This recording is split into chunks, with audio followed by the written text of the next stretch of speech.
Sister Catherine, Joseph Droste, Dean of Theology at the Pontifical University of St. Thomas Aquinas, also known as the Angelicum University, joins us now from Rome via Skype. Sister, thanks for joining us.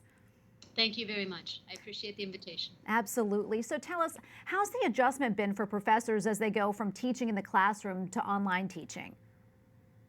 I would have to say it's been something of a challenge, but it's something we responded to immediately. Already by the schools here closed on the evening of the 4th. By the 6th, we had some online workshops, and the professors, were remarkable. Their response was wonderful. I took professors who didn't know how to turn on a computer, who are now teaching online classes. So it's been a very positive experience, a very positive and encouraging response from all the professors here, as well as from the students. That's wonderful to hear.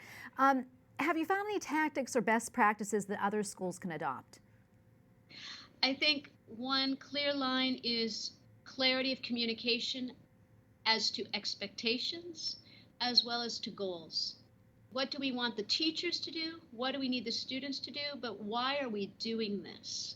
So some of it is more theoretical, and then it's, of course, the practice. And the practical, we have to have the assistance, encouragement, and also patience, because things aren't always going to go well. That's for sure. Well, as a theologian, Sister, what's the biggest concern for our spiritual growth during this crisis? What do you think? This is a period of crisis. And in a period of crisis, there's a Chinese word, It's a combination of two words, danger, opportunity. And that applies to everyone in the world, but also even in the midst of our faith, because there's a danger always when fear overwhelms us. And we're in a crisis, so there is definitely fear. And so the response to fear has to be trust.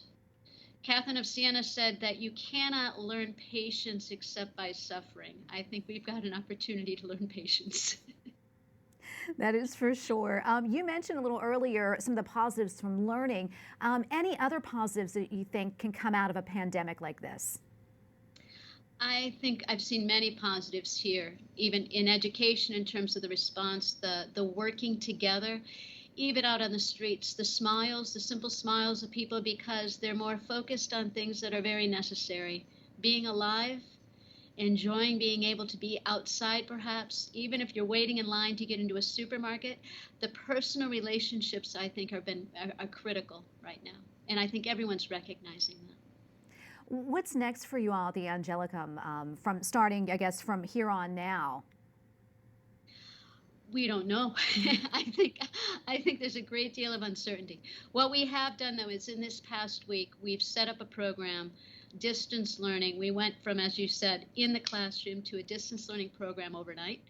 And right now, our program is up and running. We're trying to provide the best program we can with an uncertain future. And so we just continue, and we have to go forward in prayer. I think this is an opportunity perhaps even for, I didn't mention this, but women in the church perhaps. What's the role of men and women today in the church?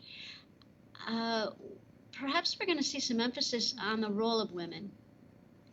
And perhaps the image of Mary at the foot of the cross. What's the strength of a woman in the midst of a crisis? Men and women respond differently. And men in that period of fear, because they're used to being able to protect and to provide, women respond more easily perhaps to the prayer. And so I think in this moment, perhaps we have to look to the cross, but we also have to look at the women who are standing there. And perhaps they can give a strength to everyone in a way that's different from how the men do. And I think we can work together on this. So I think that's a wonderful opportunity, I believe. Sister Catherine, Joseph Droste, thank you so much for joining us. Thank you very much. God bless you.